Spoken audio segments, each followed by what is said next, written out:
প্রিয় ছাত্রছাত্রীরা, আমরা এর আগে আমাদের গণিত বিষয়ের আমি যে আলোচনায় ছিলাম সেটি হলো পাটিগণিত। পাটিগণিতের আমরা বিষয়গুলি নিয়ে আলোচনা করেছি। আমরা আলোচনা করেছি সরল সুদ প্রসার, চক্রবৃদ্ধি সুদ প্রসার এবং সমহার বৃদ্ধি। আর তার সাথে সাথে শেষ যে ক্লাসটি আমি নিয়েছি সেই ক্লাসটি আমরা আলোচনা করেছি সেটা হলো অংশীদারি কারবার বা পার্টনারশিপ বিজনেস। মোটামুটি তোমাদের পাটিগণিতের যে পাঠ সেই পাঠ সম্বন্ধে আমি আলোচনা শেষ করেছি। তো আমি আজ তোমাদের সাথে যে বিষয়টি নিয়ে আলোচনা করব সেটি একটি গণিতের নতুন দিক, যে দিকটি নিয়ে তোমরা আগে পর্যন্ত ক্লাস 9 পর্যন্ত পড়াশোনা করোনি। সেই বিষয়টি হলো ত্রিকোণমিতি। গণিতের একটি নতুন দিক, সেটা হলো ত্রিকোণমিতি।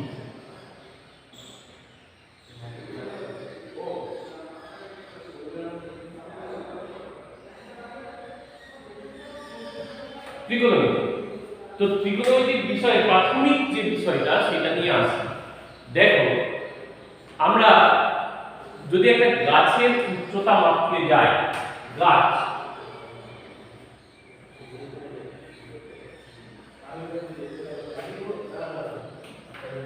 আমাদের এখনো পর্যন্ত যে জায়গাটায় দাঁড়িয়ে আছি সেইখান পর্যন্ত যদি আমরা এই গাছটার উচ্চতা মাপতে যাই, আমরা দুটো ভাবে গাছটার উচ্চতা মাপতে পারবো। কিভাবে? এক নম্বর হলো এই গাছটাকে গোড়া থেকে এখান পর্যন্ত উঠতে হবে। গাছটার গোড়াতে উঠে এইখানে একটি ফিতে ধরবে একজন, আর একজন নিচেতে ফিতেটাই দেখবে যেটা কত উচ্চতা। ফিতে মেপে গাছটার উপরে উঠে ফিতে মেপে গাছটার উচ্চতা মাপতে হবে। এরপর যদি কেউ গাছটাকে উঠতে না পারে তাহলে তার পক্ষে তো গাছটার উচ্চতা মাপা সম্ভব নয়। তাহলে সে কিভাবে মাপবে আর কিভাবে মাপা যেতে পারে? তাহলে সেই ক্ষেত্রে সে মাপতে পারে সেটা হলো এই জায়গাটা যদি কেটে দেওয়া হয়, কেটে দিয়ে গাছটাকে একদম এখানে শুইয়ে দিলে, এখানে যদি শুইয়ে দেওয়া হয়, এরপর শুইয়ে দেওয়ার পর খুব সহজেই কেটে দিয়ে এটা কতটা উচ্চতা সেটা মাপতে পারে। এক হলো গাছের উপরে চড়ে সেখান থেকে উচ্চতা মাপা সম্ভব, আর একটা হলো গাছটাকে কেটে ফেলে সেটাকে মাটিতে শুইয়ে উচ্চতা মাপা সম্ভব। তাহলে শুধুমাত্র উচ্চতা মাপার জন্য আমাকে যদি হয় গাছে উঠতে পারতে হবে অথবা আমাকে গাছটা কাটতে হবে উচ্চতাটি মাপার জন্য, এটা খুব একটা কাজের কথা নয়। তাহলে এর বাইরে আর কিভাবে উচ্চতা মাপা সম্ভব? এই গাছটাকে না উঠে বা গাছটাকে না কেটে উচ্চতা মাপা, সেই যে পদ্ধতিটা, গাছটাকে না উঠে গাছটাকে না কেটে আমাদের মাটিতে দাঁড়িয়ে গাছটা উচ্চতা মাপবার পদ্ধতি যে বলবে সেই হলো ত্রিকোণমিতি।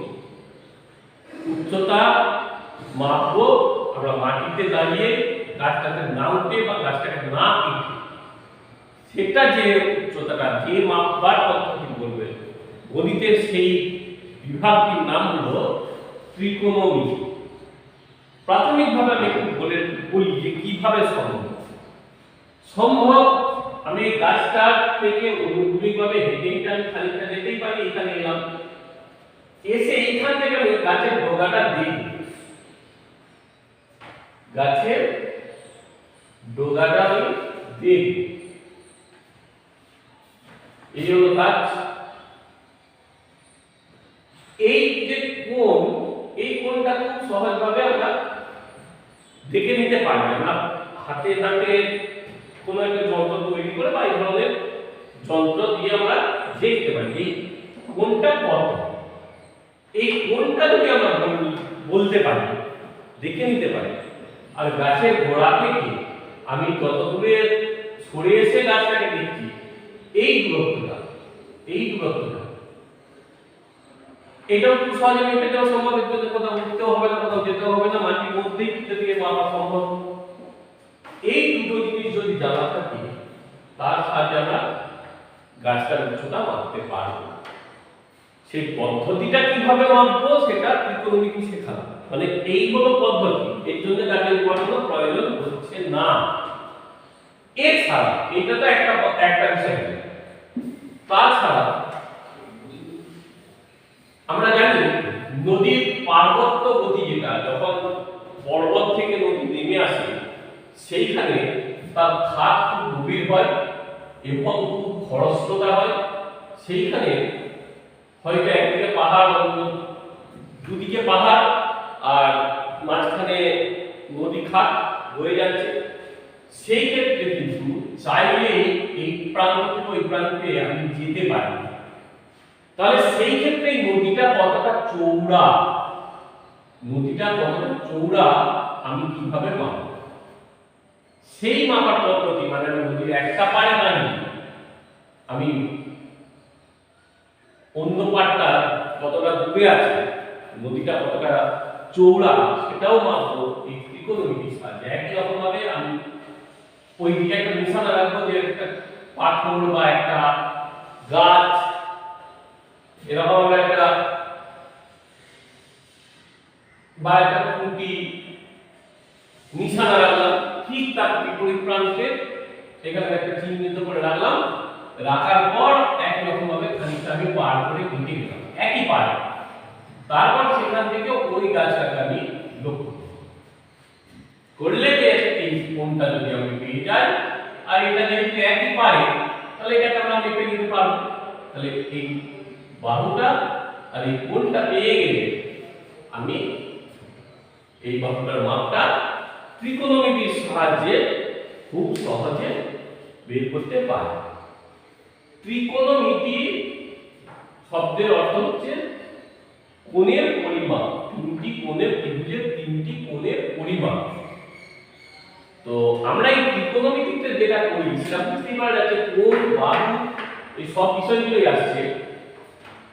ত্রিকোণমিতি আলোচনার বিষয় হলো সমকোণী ত্রিভুজের, পরিষ্কার বুঝতে হবে যে সমকোণী ত্রিভুজ, একটা গাছ দাঁড়িয়ে আছে, সমকোণে দাঁড়িয়ে আছে ভূমির উপরে, সমকোণে দাঁড়িয়ে আছে। তাহলে সমকোণী ত্রিভুজের বাহু এবং কোণগুলির মধ্যে সম্পর্ক নিয়ে আলোচনা হয় এই ত্রিকোণমিতি বিষয়টা। আমাদের যে গণিতের ত্রিকোণমিতির ভাগ, সেই ত্রিকোণমিতির ভাগেতে যেটা আলোচনা হয় সেটা হলো সমকোণী ত্রিভুজের কোণ এবং বাহুগুলির মধ্যে পারস্পরিক সম্পর্ক নিয়ে আলোচনা। এই হলো ত্রিকোণমিতির বিষয়। এই ত্রিকোণমিতি আমাদের যে হায়ার এডুকেশন, সেই হায়ার এডুকেশন বহু জায়গায় কাজে লাগে। যেমন আমাদের বিভিন্ন যে গ্রহ নক্ষত্রের দূরত্ব নির্ণয়, কতটা দূরে সেটা আছে পৃথিবী থেকে, সেই সব মাপার ক্ষেত্রে বা বিভিন্ন গণিতের বিভিন্ন ধারাতে ত্রিকোণমিতির ব্যবহার ব্যাপক পরিমাণে। ত্রিকোণমিতি ছাড়া হায়ার এডুকেশনটা অসম্ভব। এই হলো ত্রিকোণমিতির বিষয়। আর আমরা জানি যে আমাদের যে ভারতের উত্তর প্রান্তে রয়েছে এভারেস্ট, সেই এভারেস্টের উচ্চতা মাপা হয়েছিল। যে এভারেস্টের উচ্চতা নির্ধারণ রাধানাথ সিকদার অঙ্ক বসে, সেই ক্ষেত্রেও কিন্তু সেই উচ্চতা মাপার ক্ষেত্রে, পর্বতের উচ্চতা মাপার ক্ষেত্রে ত্রিকোণমিতি সাহায্য করেছে। তাহলে ত্রিকোণমিতির ব্যাপক ব্যবহার আমরা দেখতে পাচ্ছি। আমরা প্রথম যে অধ্যায়টি আছে ত্রিকোণমিতি, সেটি হলো কোণের পরিমাপ। কোণের পরিমাপ সেটি নিয়ে আমাদের আজকে আলোচনা। কোণের পরিমাপ নিয়ে আমাদের আলোচনা। তো আমরা এখন পর্যন্ত কোণ বলতে জ্যামিতিক কোণ আমরা পড়েছি। জ্যামিতিক কোণ, সেই জ্যামিতিক কোণের ক্ষেত্রে আমরা দেখেছি কোণের পরিমাণ শুরু হয় 0 ডিগ্রি দিয়ে, আর তার সবথেকে বেশি পরিমাণটা হলো 360 ডিগ্রি। তার ভাগগুলো আমরা পড়েছিলাম। 0 ডিগ্রিটাকে বলা হয় শূন্য,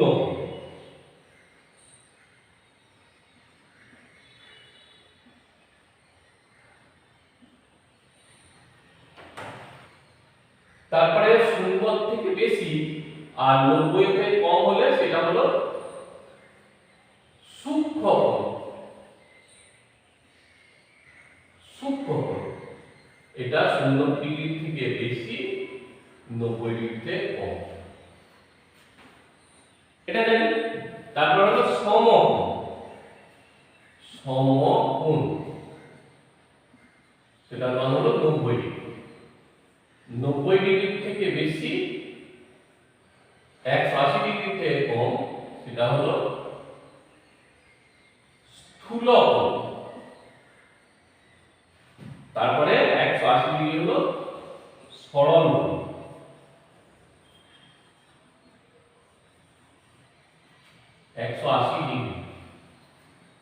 তারপরে 180 ডিগ্রি থেকে বেশি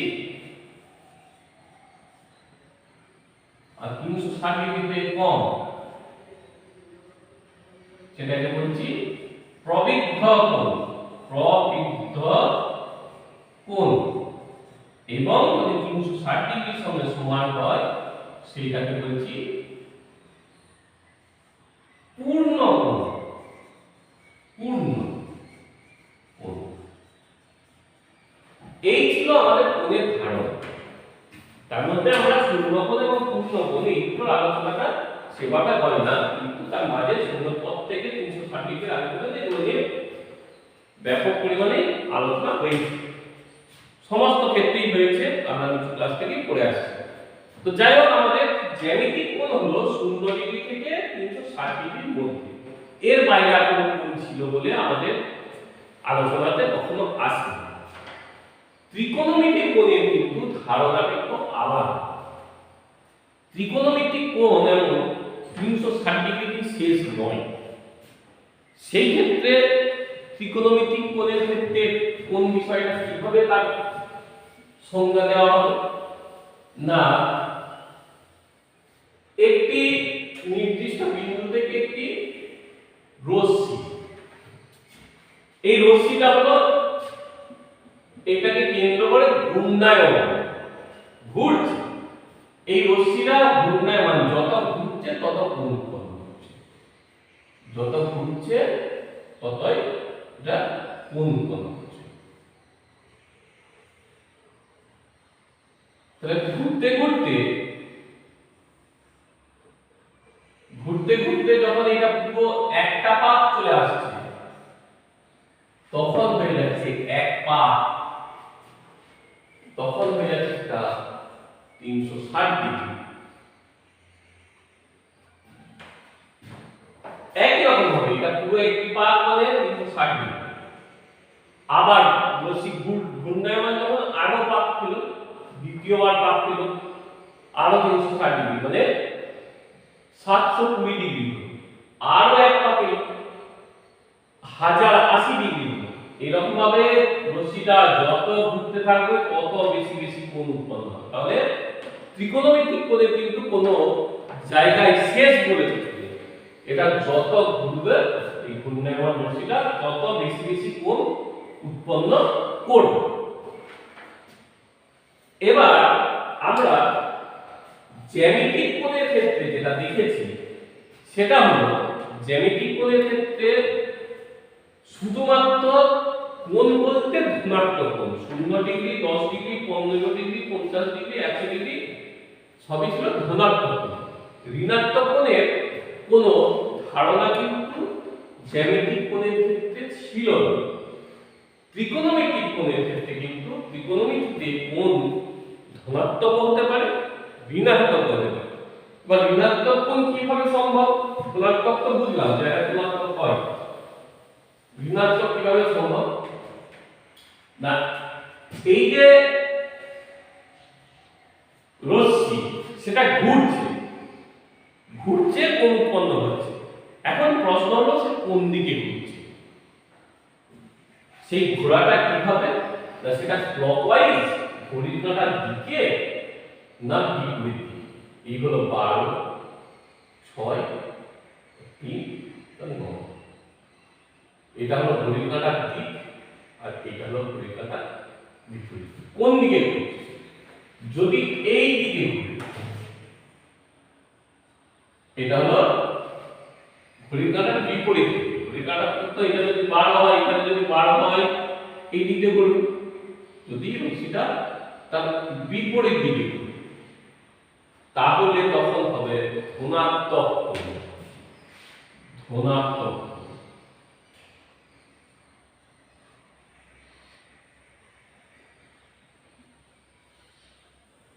ঘড়ির কাঁটার বিপরীত দিকে ঘুরবে।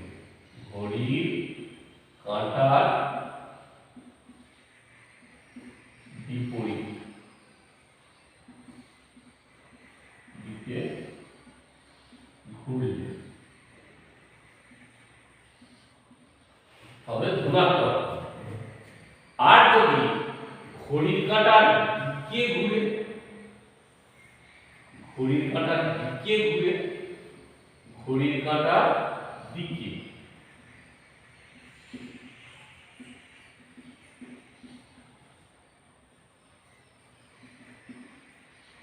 তখন হয়ে যাচ্ছে ঋণাত্মক কোণ। তাহলে হলো কি না, ঘড়ির কাঁটার দিকে ঘুরলে ঋণাত্মক কোণ, রশ্মিটা ঘূর্ণায়মান যে রশ্মি সেটা যদি ঘড়ির কাঁটার দিকে ঘুরে তাহলে ঋণাত্মক কোণ, ঘড়ির কাঁটার বিপরীত দিকে ঘুরলে সেটা ধনাত্মক কোণ। তাহলে আমরা প্রশ্নগুলি দেখতে পেলাম, পরিষ্কারভাবে দেখতে পেলাম যে ত্রিকোণমিতিতে শুধু পজিটিভ কোণ নয়, নেগেটিভ কোণও কিন্তু হতে পারে। সেই রশ্মিটা কোন দিকে ঘুরছে তার উপরে নির্ভর। তাহলে আমরা কি কি লক্ষ্য করলাম? এক নম্বর লক্ষ্য করলাম যে ত্রিকোণমিতিক কোণের ক্ষেত্রে কোনো নির্দিষ্ট পর্যন্ত শেষ বলে কিছু নেই, সেটা যতদূর খুশি যেতে পারে। একটা রশ্মি পাক ঘোরার উপর সেটা কোণটা নির্ভর করছে, যে কত পাক ঘুরেছে তার উপরে কত কোণ হবে সেটা নির্ভর করছে। সেটা 360 ডিগ্রি শেষ নয়, 360 এর বেশিও হতে পারে। এক পাকে 360, দু পাক হলে 720 ডিগ্রি, তিন পাক হলে 1080 ডিগ্রি। এইভাবে কিন্তু কোণ বেড়ে বেড়ে বেড়ে বেড়ে যেতে পারে। আর ত্রিকোণমিতিক কোণের ক্ষেত্রে আমরা আরেকটা জিনিস লক্ষ্য করছি যে সেই ঘূর্ণায়মান রশ্মিটা কোন দিকে ঘুরছে, সেটা ঘড়ির কাঁটার দিকে ঘুরছে না বিপরীত দিকে। দিকে হলে ঋণাত্মক, ঘড়ির কাঁটার বিপরীত দিকে হলে ধনাত্মক। এই হলো আমাদের কোণের ত্রিকোণমিতিক কোণের ব্যাপার। এরপর ত্রিকোণমিতিক কোণের বিষয়টা আমরা বুঝতে পারলাম। তো এরপর কোণকে মাপতে হবে, কোণ পরিমাপ করতে। আমরা কোণ পরিমাপ করতে জ্যামিতির ক্ষেত্রে দেখেছি, মেপেছি, সেটা হলো ডিগ্রি দিয়ে মাপতে হবে। ত্রিকোণমিতির ক্ষেত্রেও নিশ্চয়ই ডিগ্রি দিয়ে মাপতে পারবো, কোণ তো এটা একটা মাপার পদ্ধতি। তো ত্রিকোণমিতিকে মাপার জন্য দুটো পদ্ধতি। একটা হলো ষষ্ঠী পদ্ধতি,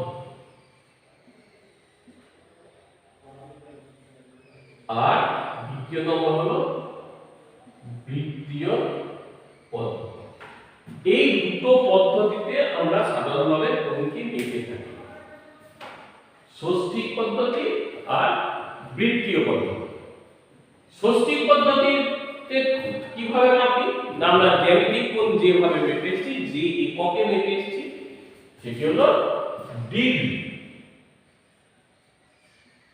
যার একক ডিগ্রি কাজ বলবো 1 ডিগ্রি। একটা সরলরেখার উপর আরেকটা সরলরেখার লম্ব হলে যে কোণটা উৎপন্ন হয় তার 90 ভাগের 1 ভাগ হলো 1 ডিগ্রি, সেটা হলো ডিগ্রি। এরপরে তোমরা এর বাইরে কিছু একক শুনে এসে ভেঙে ভেঙে ডিগ্রির 60 ভাগের 1 ভাগ আমরা যেটা দেখেছি যে ভারতের প্রমাণ সময় যে দ্রাঘিমাংশকে ধরে মাপা হয় সেটা হলো কত না 82 ডিগ্রি 30 মিনিট। 82 ডিগ্রি 30 মিনিট, বা কলকাতার দ্রাঘিমাংশ 88 ডিগ্রি 30 মিনিট পূর্ব। এই যে এগুলো একটা কোণের মাপ,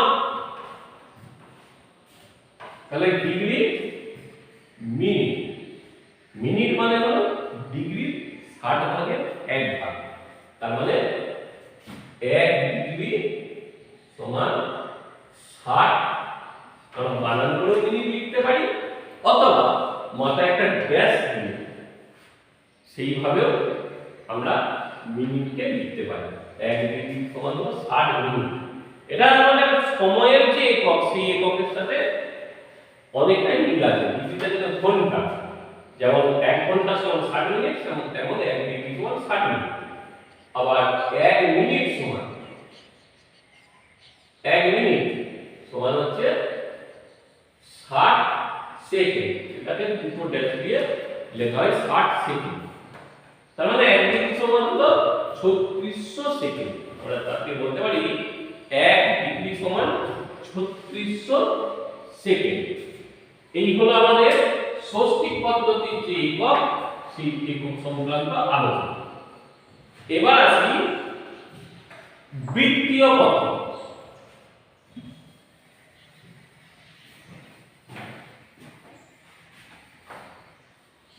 বৃত্তীয় পদ্ধতি, বৃত্তীয় পদ্ধতির একক হলো রেডিয়ান। রেডিয়ান, রেডিয়ান হলো বৃত্তীয় পদ্ধতির একক। তো রেডিয়ান বিষয়টা কি, যে 1 রেডিয়ান মানে কতটা, সেই ধারণাটা তোমাদের দরকার যে 1 রেডিয়ান মানে কতটা। এই 1 রেডিয়ানের ডেফিনেশন হলো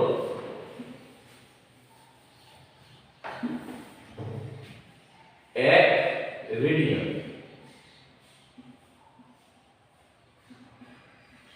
1 রেডিয়ান হলো কোন বৃত্তের ব্যাসার্ধের সমান যে, বিষয়টা কেমন, এই যদি একটা বৃত্ত হয়,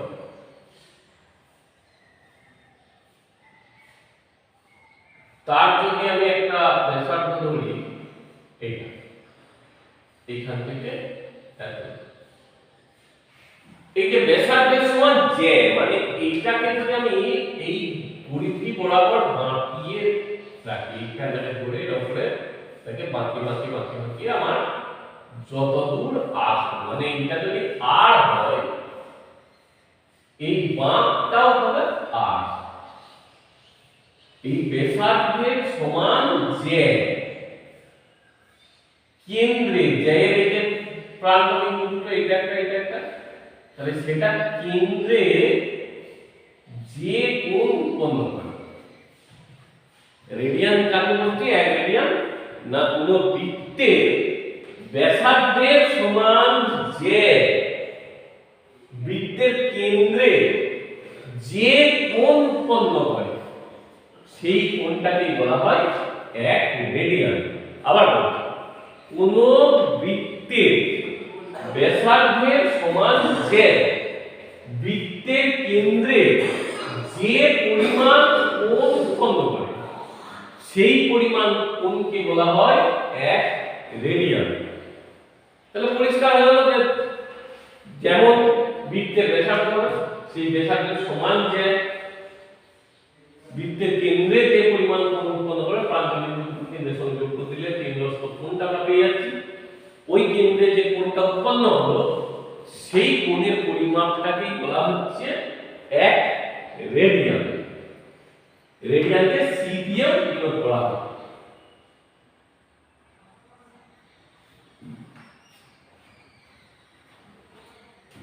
এই হলো আমাদের 1 রেডিয়ান। এবার রেডিয়ান আর আমাদের আগে যেটা জানা ছিল ডিগ্রি, এগুলোর মধ্যে একটু সম্পর্কগুলো দরকার, যে 1 রেডিয়ান আর 1 ডিগ্রি, এইগুলোর মধ্যে যে সম্পর্ক, মানে রেডিয়ানে দেওয়া আছে সেটাকে আমি ডিগ্রিতে চেঞ্জ করতে পারি না, ডিগ্রিতে দেওয়া আছে সেটা রেডিয়ানে চেঞ্জ করতে পারি না। সেই তো দেখো, এটা আর দৈর্ঘ্যের চাপ 1 রেডিয়ান, এটা হচ্ছে 1 রেডিয়ান। সি ডিগ্রি নাই, সি 1 রেডিয়ান। তাহলে আমার যদি ব্যাসার্ধ বৃত্তটা ব্যাসার্ধ হয় আর একক, তাহলে পরিধি কত হবে? আমরা সূত্র পড়েছি ক্লাস 9 এ, বৃত্তের পরিধি সবাই জানো 2 পাই আর একক। এখন দেখতে পাচ্ছি যে আর একক বৃত্তচাপ, আর একক বৃত্তচাপ বৃত্তের কেন্দ্রে 1 রেডিয়ান কোণ উৎপন্ন করে। তাহলে আর একক বৃত্তচাপ কেন্দ্রে কোণ উৎপন্ন করে 1 রেডিয়ান, উপাদান করে লিখছি রেডিয়ান। তাহলে 1 একক বৃত্তচাপ কেন্দ্রে কোণ উৎপন্ন করবে কত? না 1/r রেডিয়ান। আমি চাইছি পুরো বৃত্তটা মানে পরিধি বরাবর এইখান থেকে শুরু করে মাপ যেটা এই পুরো বৃত্ত মানে আমাদের 2 পাই আর মাপ এটা, সেটা কতটা? 2 পাই আর একক বৃত্তচাপ পুরো পরিধিটা আছে, সেটা তো একটা বৃত্তচাপ পুরোটা।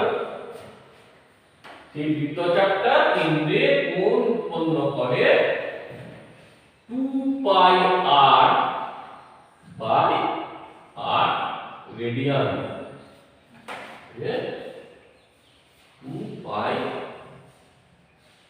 রেডিয়ান। আমরা তার মানে পুরো এক পাক মানে কত রেডিয়ান পেলাম? না 2 পাই রেডিয়ান। আর আমরা ডিগ্রিতে যদি বলি পুরো এক পাক মানে ডিগ্রিতে কত ডিগ্রি? পুরো এক পাক মানে ডিগ্রিতে হলো 360 ডিগ্রি। তাহলে যেটা বৃত্তীয় পদ্ধতিতে 2 পাই রেডিয়ান সেটাই ষষ্ঠিক পদ্ধতিতে 360 ডিগ্রি। তাহলে সেখান থেকে আমরা বলতে পারি যে 2 পাই রেডিয়ান সমান 360 ডিগ্রি। 2 পাই রেডিয়ান সমান 360 ডিগ্রি, বা আমরা বলতে পারি পাই রেডিয়ান মানে 180 ডিগ্রি। পাই রেডিয়ান মানে হলো 180 ডিগ্রি। তাহলে আমরা ডিগ্রি আর রেডিয়ানের মধ্যে একটা সম্পর্ক পেয়ে গেলাম বিষয়টা।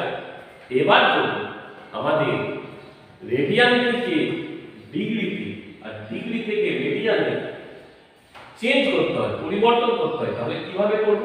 না এখানে পাই রেডিয়ান সমান 180 জন পেয়ে গেলে 1 রেডিয়ান সমান কত? 180 ডিগ্রি বাই পাই।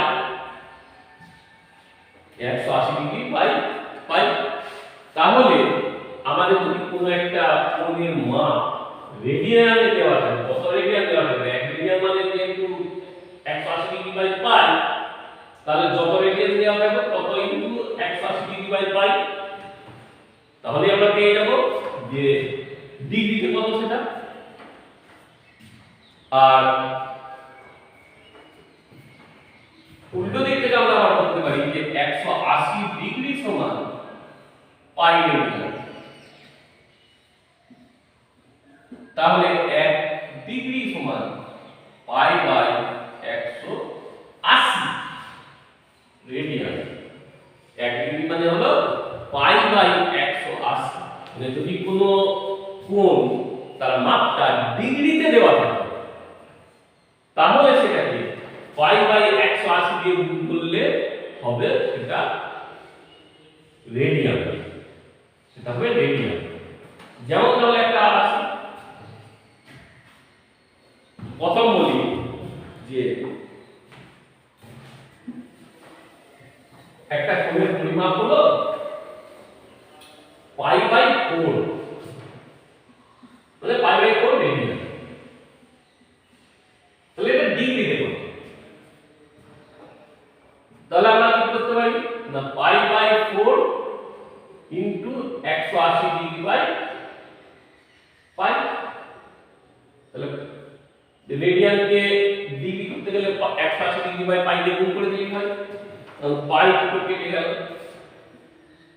4 দিয়ে কাটলে হবে 45 ডিগ্রি। 45 ডিগ্রি। এখন আমরা পাই বাই 4 রেডিয়ান সমান ডিগ্রিতে পেয়ে গেলাম 45 ডিগ্রি। তার মানে বৃত্তীয় পদ্ধতিতে দেওয়া ছিল, আমরা ষষ্ঠিক পদ্ধতিতে সেই মানটা বের করতে পারবো। এই ক্ষেত্রে দেখো পাই দেওয়া আছে রেডিয়ান, আমরা পাইকে বৃত্তীয় পদ্ধতিতে পাই রেডিয়ান, এটা সেটা ষষ্ঠিক পদ্ধতিতে হলো 180 ডিগ্রি।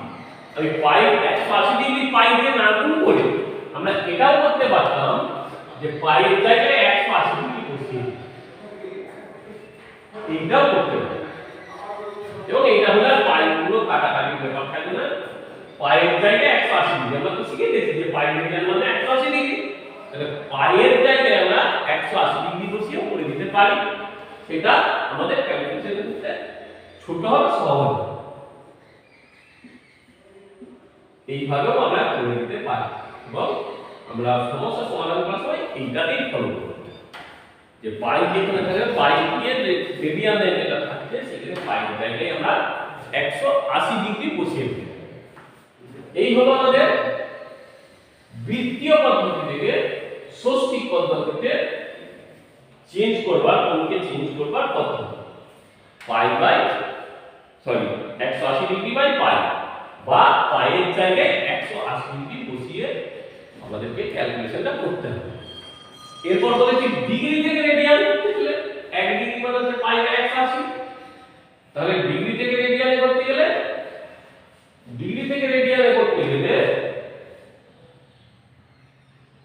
পাই বাই 180 দেখুন, তাহলে ধরো আমি একটা বলছি যে 75 ডিগ্রি সমান কত রেডিয়ান? 75 ডিগ্রি হলো ষষ্ঠিক পদ্ধতির মান, সেটা বৃত্তীয় পদ্ধতিতে কত? 75 ডিগ্রি। তাহলে আমরা শিখে গেছি যে 75 গুণিত পাই বাই 180 রেডিয়ান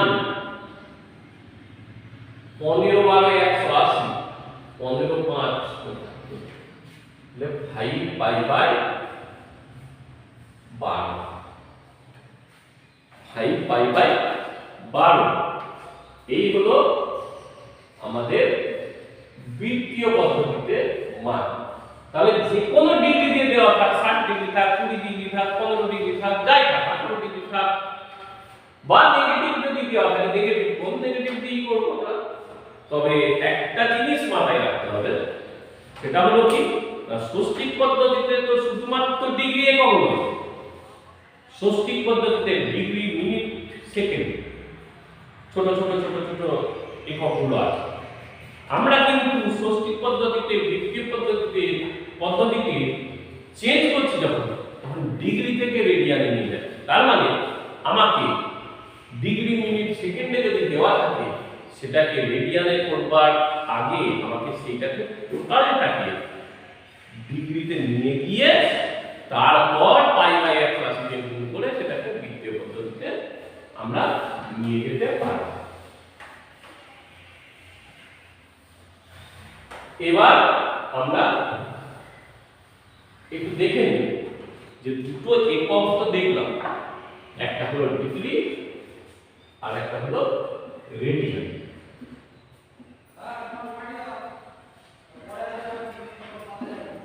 এই দুটোর মধ্যে কে বড়? পরিমাপ হিসেবে কোনটা বড়, 1 ডিগ্রি নাকি 1 রেডিয়ান? কে বড় সেটা একটু দেখি। তো 1 রেডিয়ান সমান আমরা দেখলাম যে 1 রেডিয়ান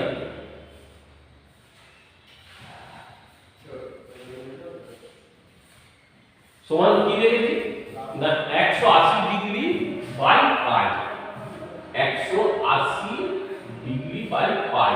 তার কারণ পাই রেডিয়ান মানে হচ্ছে 180 ডিগ্রি, তাহলে 1 রেডিয়ান সমান 180 ডিগ্রি বাই পাই। তো পাই মানে আমরা কত জানি, ভ্যালুটা অ্যাপ্রক্সিমেটলি। পাই হলো একটি অমূলদ সংখ্যা। পাইয়ের ডেফিনেশন হলো যে বৃত্তের পরিধি এবং ব্যাস তাদের অনুপাতকে বলা হয় পাই। বৃত্তের পরিধি এবং ব্যাসের অনুপাতকে বলা হয় পাই। আমরা সমস্যা সমাধান করার সময়, অঙ্ক করার সময় পাইয়ের মানটা ধরে নিই 22/7। এইখানে একটা কনফিউশন থেকে থাকে যে যদি 22/7 হয় তাহলে তো এটা মূলত সংখ্যা, কিন্তু এটা সঠিক মান নয়, এটা অ্যাপ্রক্সিমেটলি 22/7। 22/7 কিন্তু এর অ্যাকচুয়াল ভ্যালু নয়। পাইয়ের যত ভ্যালু আমরা পেয়েছি, ধীরে ধীরে যে পাইয়ের ভ্যালুগুলো বের করার চেষ্টা হয়েছে গণিতের ক্ষেত্রে, তার মধ্যে ওর অ্যাকচুয়াল ভ্যালু সবথেকে কাছাকাছি ভ্যালু হলো 22/7। p/q আকারে প্রকাশ করা যাচ্ছে ভেবে আমাদের একটা কনফিউশন থাকে, তার মানে পাই হলো একটা অমূলত সংখ্যা, মূলত সংখ্যা, কিন্তু সেটি একদম ভুল। পাই হলো তার 22/7 মানটা হলো অ্যাপ্রক্সিমেট ভ্যালু, প্রায় 22/7, প্রায় 3.14, কিন্তু অ্যাকচুয়াল ভ্যালুটা নয়। যাই হোক, একদম খুব কাছাকাছি মান, সেই জন্য আমরা সেটাই দেখাচ্ছি 22/7। তাহলে 22/7 মানে 7 কে উপরে যাবে, তাহলে 7 ইনটু 180 ডিগ্রি বাই 22, এটা হলো 90, এটা 11, তাহলে 9 7 63, 630 ডিগ্রি বাই 11, 11 5 55, তাহলে হলো 8, 8 0, 11 7 77, 3/11,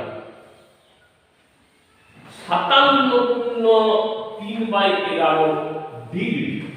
তার মানে এটা কিন্তু আমাদের 1 ডিগ্রির চেয়ে অনেকটা বড়। তাহলে আমরা এটা নিয়ে কোনো দ্বন্দ্ব থাকার কথা নয় যে 1 ডিগ্রিটার থেকে 1 রেডিয়ানটা বড়, শুধু বড় নয়, 57 গুণেরও বেশি বড়। এই হলো আমাদের ডিগ্রি আর রেডিয়ান সম্পর্কিত ধারণা, এবং ডিগ্রি থেকে কি করে রেডিয়ানে চেঞ্জ করতে হয় এবং রেডিয়ান থেকে কিভাবে ডিগ্রিতে চেঞ্জ করতে হয় সেই সংক্রান্ত বিষয়টা নিয়েও আমরা আলোচনা করব। এবার আমরা কিছু সমস্যার সমাধান এখন দেখে নিই। তোমরা বইতে পড়ো, বইয়েতে দেখো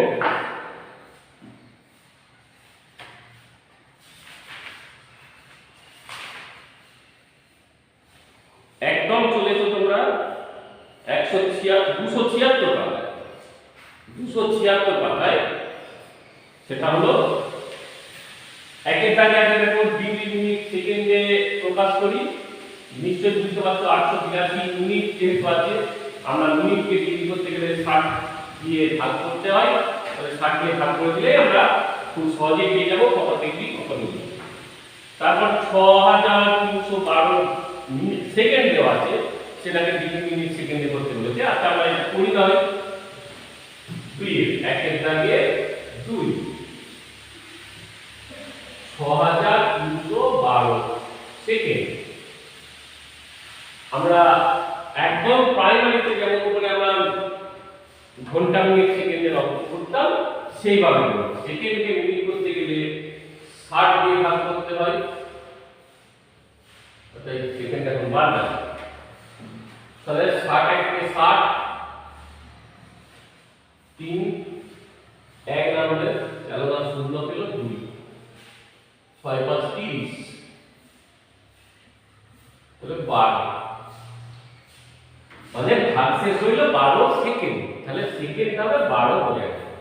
এবার 105 মিনিট পেয়েছি, সেটাকে আবার 60 দিয়ে ভাগ করব, 60 1 কে 60, 5 4, তাহলে ভাগ শেষ হইল 45। অতএব 6312 সেকেন্ড সমান 1 ডিগ্রি 45 মিনিট 12 সেকেন্ড। এই হলো আমাদের ডিগ্রি মিনিট সেকেন্ডে কত। আমরা এর শেষের যে সমস্যাটি আছে সেটি হলো 5 দাগে, সেটা একটু দেখে নিই।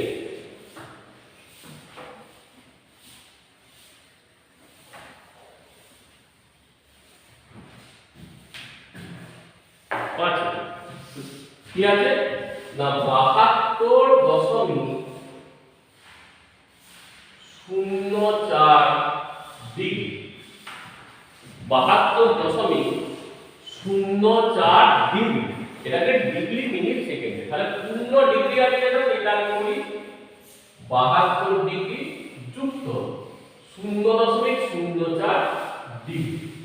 আমি দুটোতে ভেঙে দিলাম, পূর্ণটাকে আলাদা রেখেছি, দশমিকটাকে আমরা আলাদা করি। তাহলে এটা দশমিকটা যেটা আছে সেটাকে মিনিট করে দিই।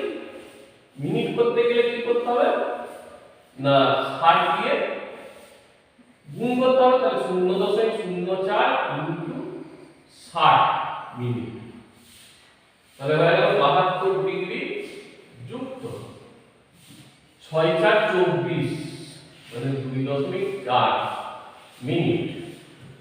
একই রকম ভাবে 2.4 মিনিট মানে 2 মিনিট প্লাস 0.4 মিনিট।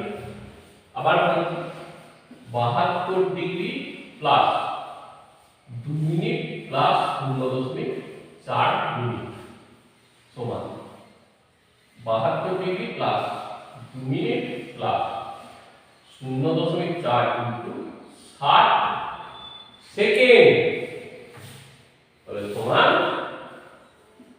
72 ডিগ্রি যুক্ত 2 মিনিট যুক্ত এটা 24 সেকেন্ড। একসাথে লিখলে প্লাস তুলে দিলাম 72 ডিগ্রি 2 মিনিট 24 সেকেন্ড, তাহলে 72.04 ডিগ্রি সমান হয়ে গেল 72 ডিগ্রি 2 মিনিট 24 সেকেন্ড।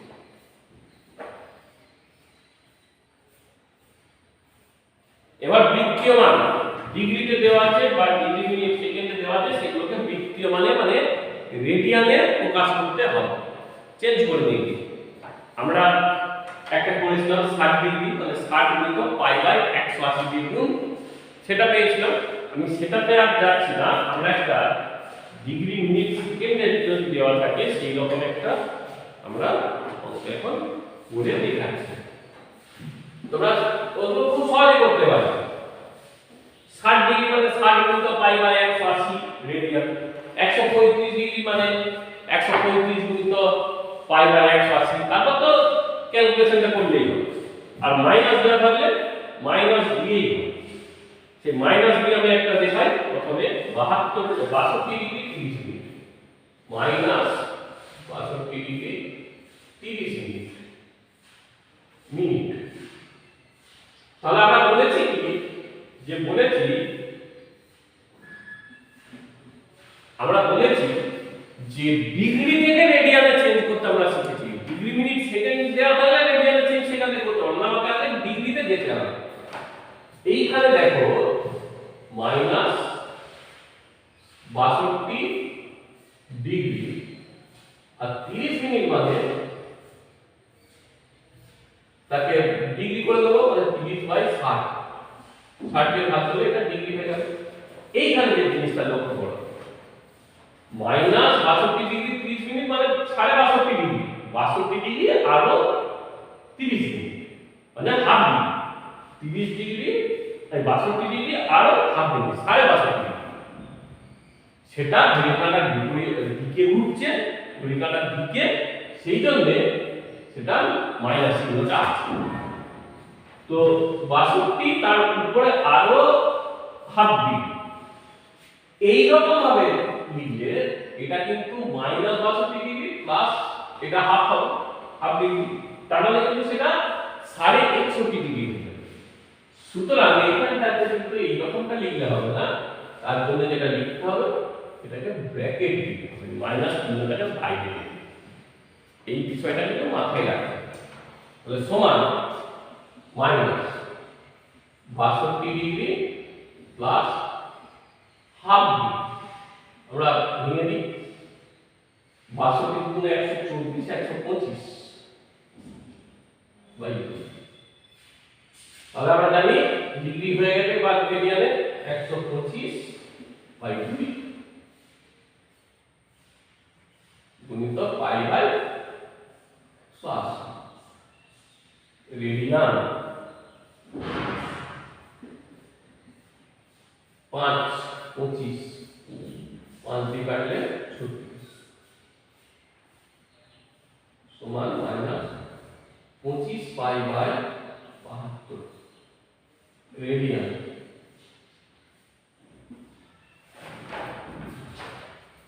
এই গেল আমাদের ডিগ্রি থেকে রেডিয়ান এর প্রকাশ করার পদ্ধতি।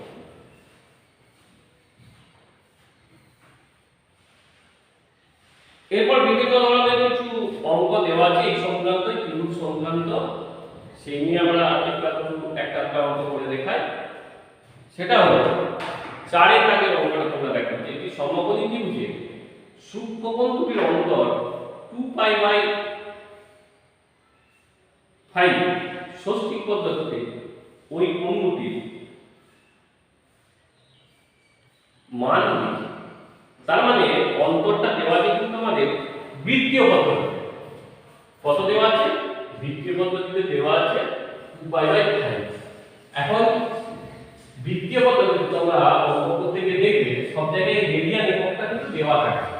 যদি ডিগ্রি না দেওয়া থাকে তাহলে সেটা করতে সেটা বৃত্তীয় পদ্ধতিতেই দেওয়া আছে, কিন্তু আমরা যখন উত্তর লিখব তখন কিন্তু রেডিয়ান লিখে দেব। যাই হোক, দেওয়া আছে যেটি অন্তর হচ্ছে কত 2π/5। তাহলে পাই মানে আমরা বলেছি কি এটাকে রেডিয়ান থেকে ডিগ্রিতে নিয়ে যেতে গেলে 180 ডিগ্রি বাই পাই দিয়ে গুণ করতে পারি, অথবা পাই এর জায়গায় 180 ডিগ্রি বসিয়ে দিতে পারি। তাহলে ক্যালকুলেশনটা আরো সহজ সরল। 5 × 15 72। জিনিসটা কি দাঁড়ালো? না একটি সমকোণী ত্রিভুজের সূক্ষ্মকোণ দুটির অন্তর হলো 72 ডিগ্রি। তাহলে এটা সমষ্টি কত? একটা সমকোণী ত্রিভুজের আমরা জানি সবসময় একটা কোণ সমকোণ, সমকোণটাকে বাদ দিলে যে দুটো কোণ থাকে সমকোণ মানে 90 ডিগ্রি। তিনটে কোণ মিলে হচ্ছে 180 ডিগ্রি, তার থেকে একটা 90 ডিগ্রি বাদ দিলে বাকি দুটো পড়ে রইল সমষ্টি 90 ডিগ্রি। তাহলে মনে করি সূক্ষ্ম কোণ দুটি ষষ্ঠী মান বা শুধু করতে পারি x ডিগ্রি ও y ডিগ্রি। আমরা ধরে নিচ্ছি বড়টা x ছোটটা y। তাহলে শর্টে x plus y মানে ডিগ্রি লিখলাম, আমরা সবগুলো ডিগ্রি লিখলাম, আমরা এককগুলোকে তুলে দিয়ে শুধু x plus y সমান 90 মানে x degree plus y degree সমান 90 ডিগ্রি। আমরা ডিগ্রিগুলো কোনো দিকে দিচ্ছি না, x plus y সমান 90। আর অন্তর বলে আমি x টাকে বড় ধরে অঙ্কটা করছি। তাহলে x - y সমান 72। এবারে সমান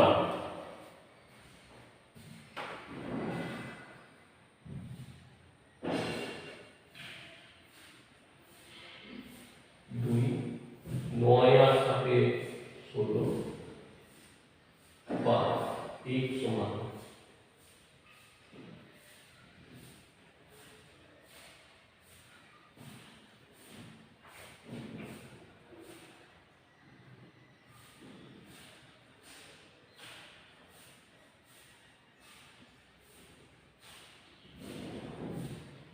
অতএব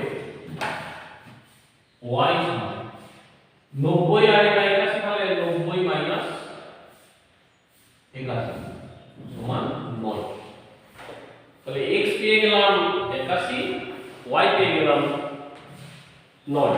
তাহলে অতএব সূক্ষ্ম কোণ দুটি ষষ্ঠী মান 81 ডিগ্রি ও 9 ডিগ্রি। যদি বৃত্তীয় মান বলতো আমরা এখানে বৃত্তীয় মান বের করে দিতে পারতাম, অথবা এইখানে যেটা বাস্তব ডিগ্রি বের করলাম সেটা বাস্তব ডিগ্রি নাও বের করতে পারতাম, মানে বিদ্যমান হলে ধরছি, সেই ক্ষেত্রে লিখতাম x + y, 90 এর জায়গায় লিখতাম 180 অর্ধে 90, তাহলে 180 মানে পাই, 90 ডিগ্রি হয় π/2। এই স্ট্যান্ডার্ড ডিগ্রি কোণের রেডিয়ান ডিগ্রি থেকে রেডিয়ান গুলো একটু মনে রাখতে হবে। 0 ডিগ্রি মানে 0 রেডিয়ান, 30 ডিগ্রি মানে π/6, 6 × 8 180, তাহলে 30 × 6 হলে 180 হচ্ছে, তাহলে π/6। 45 ডিগ্রি আমরা করেছি π/4, 60 ডিগ্রি আমরা করেছি π/3, আর 90 ডিগ্রি π/2। এগুলো কিন্তু ভালোভাবে মনে রাখতে হবে, পরবর্তী ক্ষেত্রে এগুলো কাজে লাগবে। 90 ডিগ্রি সমান π/2 রেডিয়ান।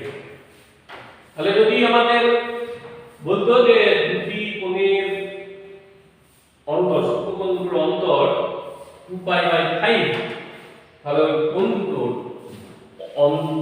দুটো বৃত্তীয়মান কত, তাহলে আমরা এটা করতাম না, এটা শুধু এটা রাখতাম দিয়ে লিখতাম যে মনে করি সূক্ষ্মকোণ দুটি বৃত্তীয়মান x এবং y, যে x + y সমান π/2, x - y সমান 2π/5। ক্যালকুলেশন করতাম যা আসতো সেটাই।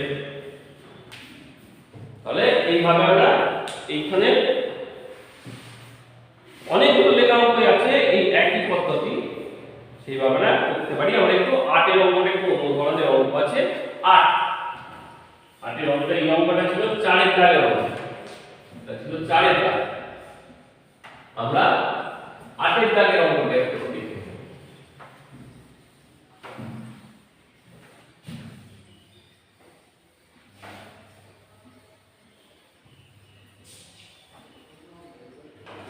একটি বৃত্তের ব্যাসার্ধ হচ্ছে 28 সেমি, ওই বৃত্তে 5.5 সেমি দৈর্ঘ্যের বৃত্তচাপ দ্বারা ধৃত কেন্দ্রীয় কোণটির বৃত্তীয় মান কত?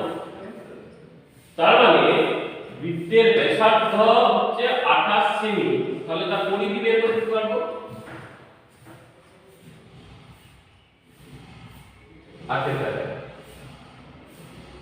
বৃত্তটির ব্যাসার্ধ সমান 28 সেমি, অতএব বৃত্তটির পরিধি সূত্র 2πr, মানে 2 × 22 এর 7 × 28 সেমি, 7 4 4 × 8 8 × 16 8 হচ্ছে থাকে 17 সেমি। তাহলে 176 সেমি হলো পরিধি। আমরা বৃত্তীয় পদ্ধতিতে জানি যে পরিধিটা মানে কত রেডিয়ান, 2π রেডিয়ান। তাহলে 176 সেমি বৃত্তচাপ কেন্দ্রে কোণ উৎপন্ন করে 2π রেডিয়ান। আমাদের সমস্যাটা কি ছিল, করতে হবে না করতে হবে যে 5.5 সেমি 5.5 সেমি দৈর্ঘ্যের বৃত্তচাপ কেন্দ্রে কত কোণ উৎপন্ন করেছে। আমি পেয়ে গেছি 176 সেমি, মানে পরিধিটা দিয়ে হয় 2π রেডিয়ান, তাহলে 5.5 সেমিতে কত, তাহলে 1 সেমি বৃত্তচাপ কেন্দ্রে কোণ উৎপন্ন করে 2π/176 রেডিয়ান। তাহলে 5.5 সেমি বৃত্তচাপ কেন্দ্রে কোণ উৎপন্ন করে 2π × 5.5/176, 10 2 5 11 কাটাকাটি 11 11 π/16 রেডিয়ান, π/16 রেডিয়ান। তাহলে যা তো অন্য যে কোনো দৈর্ঘ্য বললে একই রকম আমরা করতে পারবো।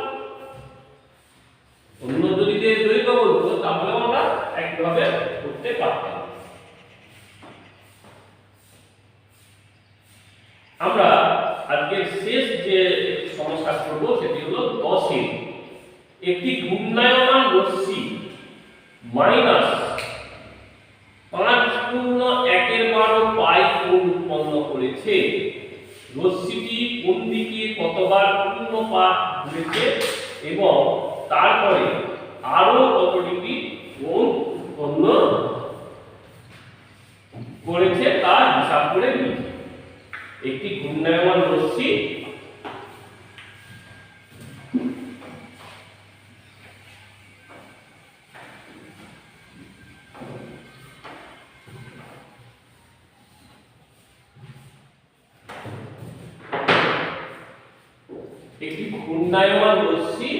যেটা মাইনাস 5.1/12 পাই মানে নিশ্চিত এটা রেডিয়ান। ডিগ্রি দিয়ে তো দেওয়া নেই, রেডিয়ানে দেওয়া আছে এই কোণ উৎপন্ন করেছে, তাহলে রশ্মিটি কোন দিকে কতবার পাক ঘুরে পূর্ণ পাক ঘুরে আর কত ডিগ্রি কোণ উৎপন্ন করেছে, তাহলে আমরা এটাকে ডিগ্রিতে নিয়ে চলে আসি। তো সমান মাইনাস 12/60 আর 61 বাই 12 আর পাই মানে 180 ডিগ্রি। 12 × 12 60, তাহলে মাইনাস 15 × 15 15 × 6 90 এতে 91 ডিগ্রি, মাইনাস 915 ডিগ্রি। আমি 915 ডিগ্রি মানে আমরা জানি কি পুরো এক পাক ঘোরা মানে 360 ডিগ্রি ঘোরা, তাহলে 915 মানে ক পাক হয় দেখি, তাহলে 915 কে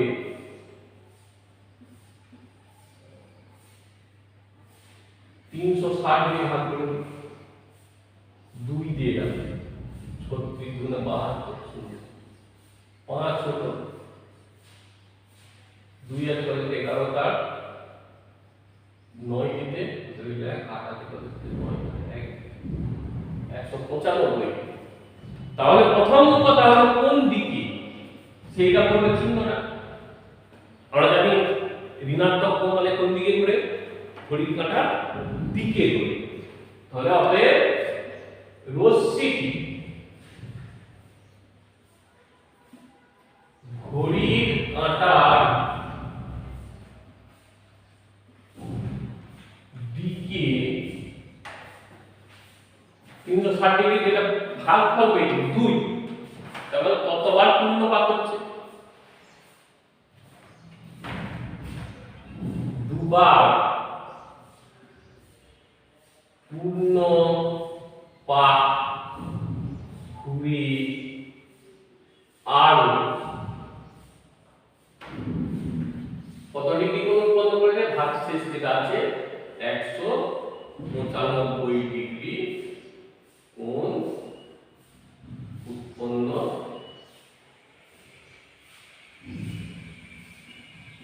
করেছে। তাহলে আমরা পেয়ে গেলাম যে এটা ঘড়ির কাঁটার দিকে, ঋণাত্মক চিহ্নটার জন্য হলো ঘড়ির কাঁটার দিকে দুবার পূর্ণ পাক ঘুরে, 360 ডিগ্রি ভাগ করে 2 ভাগফল পাচ্ছি, দুবার পূর্ণ পাক ঘুরে আরো 195 ডিগ্রি কোণ উৎপন্ন করেছে। তাহলে আমরা এই অধ্যায়টি বিষয়গুলি সম্বন্ধে জানলাম, ত্রিকোণমিতি সম্বন্ধে আমাদের প্রাথমিক যে ধারণা সেই ধারণাটা হলো, এবং সেখান থেকে আমরা ষষ্ঠিক পদ্ধতি থেকে বৃত্তীয় পদ্ধতি, বৃত্তীয় পদ্ধতি থেকে ষষ্ঠিক পদ্ধতি মানে ডিগ্রি থেকে রেডিয়ান, রেডিয়ান থেকে ডিগ্রি চেঞ্জ করতে শিখেছি, এবং সেই সংক্রান্ত আমরা যে সমস্যা সেই সমস্যার সমাধান বেশ কিছু আমরা দেখলাম। বাকি তোমাদের পাঠ্য বইয়ে আরো সমস্যা রয়েছে, তোমরা বাড়িতে বইটি ভালো করে অবশ্যই বইটি পড়বে, পড়বার পর ধরনের কিছু সমস্যা দেখবে, তার সাথে সাথে তোমাদের অনুশীলনীতে যে প্রশ্নগুলি আছে আমি কিছু বললাম, তোমাদের সাথে আলোচনা করেছি, তার সাথে সাথে যেটা বসে দেখি 20 সেই অধ্যায়টি যে অনুশীলনী, সেই অনুশীলনীর বাকি সমস্যাগুলির সমাধান তোমরা ধরে ধরে বসো, অবশ্যই তোমরা প্রত্যেকটি সমস্যার সমাধান করতে পারবে এই বিশ্বাস রেখে আমি তাহলে আজকে আলোচনা এখানে শেষ করছি। সবাইকে অসংখ্য অসংখ্য ধন্যবাদ।